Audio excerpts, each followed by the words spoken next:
बिस्मिल्लाहिर्रहमानिर्रहीम, अस्सलाम वालेकुम। मैं हूं जलील खान कुराची। आप देख रहे हैं मेरा यूट्यूब चैनल। ढक्की भाई केस के हवाले से गुफ्तगू करेंगे। कुछ इंतहाई अहम तरीन डेवलपमेंट सामने आई है, वो आपके सामने रखनी है, और कुछ इंतहाई अहम तरीन डेवलपमेंट होने वाली है जो कि रामे साहब किसी तारुफ के मुताज नहीं है। ढक्की भाई की जो लीगल टीम है उनका एक बाकायदा हिस्सा है, और पिछली गुज़श्ता जो भी दो पेशियाँ हुई हैं, और दोनों पेशे के ऊपर आपने सबसे ज़्यादा जिस बंदे को एक्टिव देखा वो रामे साहब ही थे। और रामे साहब से बेहतर मेरे ख्याल में इस केस को और कोई नहीं जानता, तो इसी वजह से रामे साहब से हमने गुजारिश की है तो वो क्या स्टेप लेने वाले हैं। रामे साहब, एक चीज़ की समझ नहीं आती, बेशुमार लोगों ने सोशल मीडिया के ऊपर कमेंट किए हुए थे कि यार बेशुमार लोग हैं जिन्होंने बेशुमार एप्लीकेशन की प्रमोशन की है। मेरे पास मौजूद हैं वीडियोस, अगर आप कहेंगे तो मैं लगा भी दूंगा। बेशुमार लोग हैं, बेशुमार हमारे जो टिकटॉकर हैं, जो यूट्यूबर हैं, जो टॉप 10 के ऊपर आते हैं, उन्होंने प्रमोशन की है, ऑन द रिकॉर्ड मौजूद है। सिर्फ एक बंदे को पकड़कर एनसीसीआईए जलील कर रहा है, मतलब 2 रोज का रिमांड, उसके बाद फिर 4 रोज का रिमांड, उसके बाद फिर 5 रोज, अब 11 रोज तकरीबन हो चुके हैं। 90 रोज का उनके पास इख्तियार है, अब इसको लंबा लेकर जाएंगे, कोई समझ नहीं आती करने क्या जा रहे। अच्छा, ये बात भी है, साथ वो बाकी जो लोग हैं, बहुत से लोग ऐसे हैं जो इस वक्त पाकिस्तान में हैं, कुछ लोग पाकिस्तान में नहीं है, ठीक है, वो हदूद से बाहर हैं, लेकिन बहुत से लोग पाकिस्तान के अंदर भी हैं। पाकिस्तान के अंदर रहते हुए उनके खिलाफ कार्रवाई क्यों नहीं हो रही, सिर्फ ढक्की भाई टारगेट क्यों है? बहुत शुक्रिया। ये सवाल हमारा भी है। हमें खुद इस बात की समझ नहीं आ रही कि इदारे इसको इतना पर्सनल क्यों ले रहे हैं और कंटिन्यूसली इसके ऊपर इंटरव्यूज़ क्यों कंडक्ट कर रहे हैं।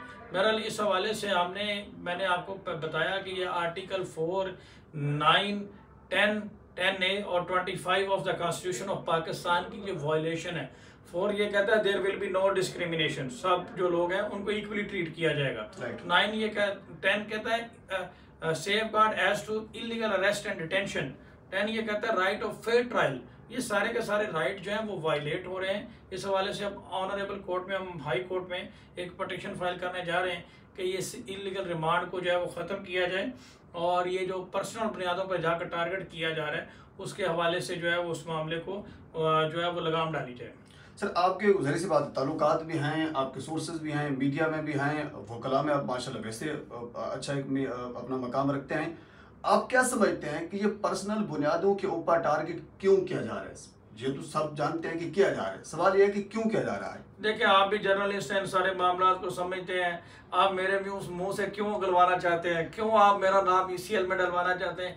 क्यों आप मेरा कोई नाम 9 मई के मुकदमे में डलवाना चाहते हैं? मैं वकील ज़रूर हूँ, लेकिन भाई मैं स्टेट के अगेंस्ट नहीं जा सकता। There is something fishy, back door, कोई हाई ऑफिशियल के साथ कुछ मामला खराब, जहाँ तक मेरी ऑब्जर्वेशन है, हुए हैं, जिसकी वजह से ढक्की भाई को माजरत भी करना पड़ी। मैं ये कहूँगा कि अब उन्होंने माजरत कर ली है, या सबके अगेंस्ट एक्शन लें या फिर इन्हें भी माफ़ी दें। अच्छा नाज़रीन, आप ये याद रखिएगा, क्योंकि अब जो मामलात, ये रामे साहब भी इस चीज़ को इंडोर्स करेंगे कि इस हद तक पहुंच चुके हैं कि अब अगर FIA या NCCIA सिर्फ ढक्की भाई के ऊपर कार्रवाई करने के बाद इसको छोड़ देगा तो फिर मामला यहाँ तक नहीं रुकेगा। अब पूरा पाकिस्तान, बल्कि पूरी दुनिया, जहाँ भी ढक्की भाई को या बाकी इस किस्म की जो कम्युनिटी है उसको जानने वाले लोग हैं, उनको इस चीज़ का इल्म है कि अब कार्रवाई बाकियों के खिलाफ भी होनी चाहिए। अगर बाकियों के खिलाफ कार्रवाई NCCA नहीं करता तो फिर NCCA के ऊपर एक बड़ा सवाल निशान मौजूद होगा, और ये सवालात लोग उठाएंगे, यकीनन उनको कार्रवाई करनी पड़ेगी। तो बहरहाल ये सवालात बेशुमार है, अपनी जगह पे मौजूद है। रामे साहब, आप एक पटिशन दायर करने जा रहे हैं, हमने ये सुना है कि अपनी ज़ाती हैसियत पे। क्या पटिशन है और उसका रुबे-लुबाब क्या है, उसके मुहरकात क्या होंगे, उसके फवायद क्या होंगे, और उसका फ़ायदा बाकी लोगों को क्या फ़ायदा होगा? देखिए, मैं एक petition DG PEMRA, PCB management committee और इन NCCA के हाई ऑफिशियल्स को के अगेंस्ट फाइल करने जा रहा हूँ। एक गवर्नमेंट इंस्टीट्यूशन में 5 साल से XBET ऐप की प्रमोशन हो रही है, और उन्होंने प्लेयर्स की शर्ट्स के ऊपर भी ये इम्प्लीमेंट किया, खुरम साहब, तो वो भी किया। उसके बावजूद ये सारी प्रमोशन हो रही है, लेकिन उसको किसी किस्म की कोई रोकथाम, किसी किस्म का कोई मामला नहीं है। तो मैं सिंपली ये कहूँगा कि या तो सबको इक्वली ट्रीट किया जाए या डिस्क्रिमिनेट ना किया जाए, सबको इक्वली ट्रीट किया जाए। और इस हवाले से हम हाई कोर्ट में पटिशन फाइल करने जा रहे हैं ताकि रॉन्गफुल जो रिमांड है उसको ख़त्म किया जाए और ये मामला बेल की तरफ जाए।